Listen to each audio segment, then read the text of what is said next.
Toolpath graph creates a line graph from different data sources in the toolpath. These sources include feed rate, removed volume, and material removal rate. This allows the user to quickly visualize any spikes and irregularities along the toolpath. Toolpath graph is synchronized with toolpath animation and toolpath report. We'll begin by calculating the removed volume and material removal rate for both operations. This functionality is available for milling and hole-making operations. The operation navigator can be customized to include columns for removed volume and material removal rate. Now we will look at the toolpath graph for one of the operations. From the toolpath graph, we can select our data source, feed rate, removed volume, or material removal rate.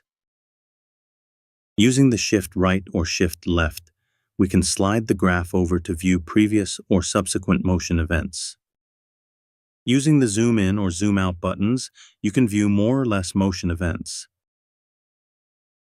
The vertical line indicates the current tool position on the toolpath. We can now play the toolpath using toolpath animation. Notice that the vertical line moves along the toolpath graph. You can also directly pick on the toolpath in the graphics window. Notice that the toolpath graph updates to the selected location accordingly. The toolpath report also works in conjunction with toolpath graph. Notice that the toolpath report and the toolpath graph are synchronized to the same motion event. The toolpath graph works for individual operations, program groups, and merge groups.